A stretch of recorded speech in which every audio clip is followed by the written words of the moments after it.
Now, how did Bukayo Saka go from this to this within just 6 seconds? Let's have a look.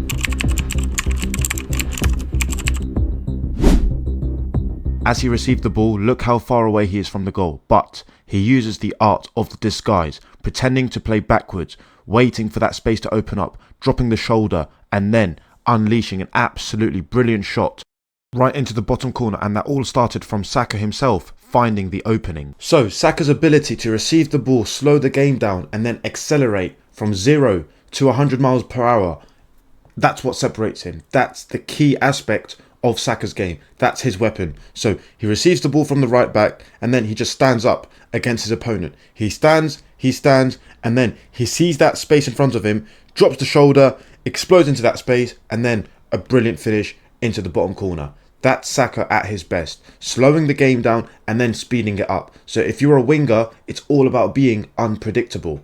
And by standing with the ball and then suddenly exploding, that right there is unpredictable. And notice Saka's clever positioning right here in between the left centre back and the left back when he receives the ball on the half turn on the back foot, which puts him in a very dangerous position to score. And he finishes excellently here, firing the ball into the roof of the net with his right foot. Absolutely brilliant positioning and taking the ball on the half turn from Saka. So Saka's positioning is very effective here. He knows that Ben White has gone high and wide to provide the width as that right winger from right back. So he has drifted inside to occupy the space in between the left centre back and the left back. And the reason why his positioning is so dangerous is because the left back is concerned with Ben White, and the left centre back now is in a predicament. Because if he goes very tight to Saka, look at that space here. Centre backs obviously mark the centre of the goal, that central space right there. So he's in that no man's land gap where, as he receives the ball, great pass by Zinchenko by the way, he receives the ball on the half turn. As the ball reaches him with his back foot, which is his right foot, he's able to pivot, and straight away he's gone from back to goal to front to goal. And that allows him to finish into the roof of the net. A very excellent finish as well, by the way, in those tight angles with your weaker foot. Instead of trying to hit a cross goal, which can be saved by the keeper, roof of the net is more unexpected. So receiving the ball on the half turn, being very efficient. And efficiency means less touches, but more output, more creativity. As the ball comes in, one touch, pivot, half turn, having received on the back foot, now he's in front of goal and then he finishes. That is excellent attacking play from Saka. In this situation, Saka goes from a standstill position and explodes into that space by dropping the shoulder as he receives the ball, which buys him that time to bend the ball into the far corner. An absolutely brilliant strike once again. And this is an individual training drill that really works on being sharp and effective in and around the final third, with emphasis on deceleration and then acceleration with an end product. In this scenario, he finds himself in a 1v1 and Havertz helps him out by making a forward run, which gives him a bit more time. And with that time, he unbalances his opponent, shifting the ball right and then left, and that creates a shooting opportunity for him. So notice how he's not dribbling around the opponent. He is simply finding a yard of space to make it count. So wingers, it all goes back to the term being unpredictable. Unpredictability is absolutely important. So doing things outside of the box that the opposition least expect. As we just saw with Saka standing still, waiting, drawing the players in, letting your other players roam around to create space for you, and then dropping the shoulder and then exploding into the space. That's being unpredictable, and that's far more effective than, for example, running at the defender, dropping the shoulder and just doing it again and again, all at the same speed. Vary your speeds, identify the space, exploding into the space, and that's why your acceleration is important. So when we look at individual training, it comes down to deceleration, slowing the game down and then exploding into the space, playing slow then playing fast, or playing fast and then playing slow, and then individual technique as well, being clinical with your finishing. When you've received the ball here, you have the opposition winger slowly coming towards you, you have the fullback aggressively pressing you, you have the opposition backline shuffled across, you have the number 8 marking the central space here. So what are you going to do here? Are you going to say, oh, where's my options, I can't do anything? Or are you going to think outside the box and be creative? Because that is the best way to break down a very strong, organised defensive unit. It's to be creative. It's to think outside the box. So here, can you potentially drop the shoulder this way, dragging this fullback, and then pushing the forward like that, running onto it with your speed, and then balls into the box. How effective are you with your crossing? Can you cross the ball in the no man's land, in the danger zone, which is in between the penalty spot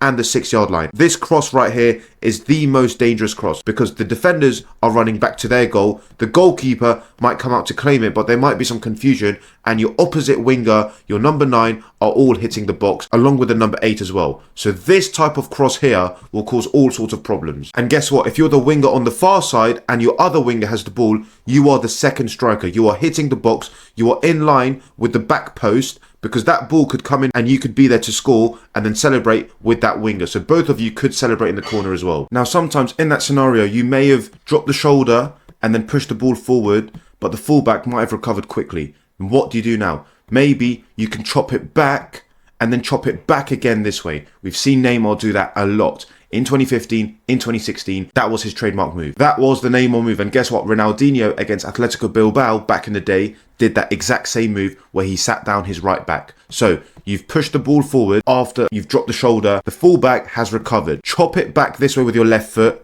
And then with the instep of your left foot, you've chopped it back. Then with the instep of your right foot, you chop it back again. Now you've reached the byline. Now you just stand the ball up. We say stand the ball up, which means you just float it. You don't whip it. You just float it because it gives your teammates time to adjust, to head the ball and score. So you floated the ball around the danger zone, around the no man's land, and then it's down to your teammates to finish the chance. And they should celebrate with you just like that. Now, when your fullback has the ball, you could really use the art of deception, off the ball movements. You really show for the ball like that and you're screaming. You're saying, yes, yes, yes, I want the ball, I want the ball. You're dragging your fullback with you because your fullback will curl it in behind for you to run onto in that space. And guess what? You've created that space. You've created the space by drawing the fullback towards you because you've pretended that you want the ball to feet when actually you want it in behind. And pre-game communication means that you've told your fullback as well that, look, sometimes when I'm dropping in and I'm shouting too much, I'm sort of saying, yes, yes, yes, yes, yes. That's not you giving the ball to feet. That's me spinning and you floating it, curling it in behind for me to run onto. And then from here, the ball will be bouncing and then you just control it. You trap the ball as it's reaching the ground. You trap it. Now you're in a 1v1 potentially or a 2v2 situation and it's down to your creativity. Can you potentially drop the shoulder, cut inside? The goalkeeper may have come out, but you're just curling it into the far post and that is it. That is you creating the chance all by yourself. That's you telling your teammates before the game, if I want it to feet, I actually want it in behind. And then that's you making your chance count. That's you being ruthless. Or in these scenarios as well, you could pretend to come inside and then chop the ball on the outside. We saw what Messi did to Boateng in 2015. You could do that here as well. Inside, outside, and then chip the keeper. Finish your chances. That could also be a cutback into your striker to score, but that's you being ruthless. That's you having very good decision making. And guess what? You develop your decision making by putting yourself in these scenarios again and again and again. And how did you do that? Well, you communicated to your fullback, you did those clever off the ball movements, and you're putting yourself in goal scoring opportunities. And now when the ball is with the centre back on your side, so if you're the number 7 and the ball is with the left sided centre back here, can you receive the ball in those squares? Inside the square of the opposition winger, centre midfielder, right-sided centre-back and right-back if you're the left winger, because there's a little rotation between you and your centre midfielder. So for example, you're starting very, very wide on the touchline with your number 10 here. And then as your centre-back steps with the ball, looking to play a pass, the 10 spins away and you drift in.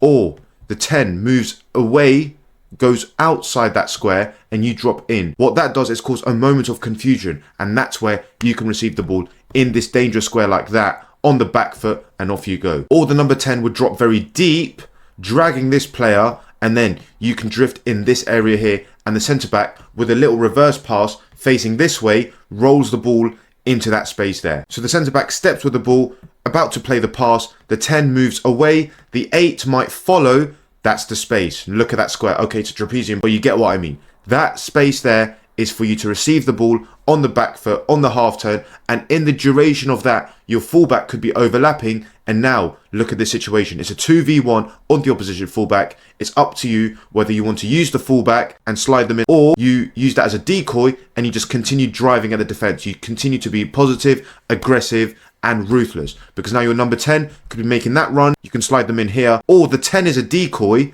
because the 5 might follow the 10 and now you just keep driving inside. Your number 9 might be making a run, you can slide in your number 9, or once again, the 9 could also be a decoy, you just continue to run into this space and then a top corner finish or a bottom corner finish in the far post. However, you could also place it in the near post. It just depends on the decision you make in that given moment. But shots on target, being ruthless in and around the penalty box, and then that's you being very, very effective for your team. And another way to take initiative and ownership of the play and to be very creative for your team is to swap positions with your fullback when the ball is with the centre back on your side. So you drop in, the fullback goes away. There's a moment where the 7 might follow, fullback might follow you, and then they realise, oh wait, we can actually just pass players on. But in that moment, there's a gap where you can receive the ball with a bit of space, with a bit of time. And then with this winger pressing, you can play a little 1-2 and then you run into your pass on the inside, you receive it back, your 10 spins away, creating space for you, and now you can drive and make things happen. And just like that, you've taken ownership by being creative,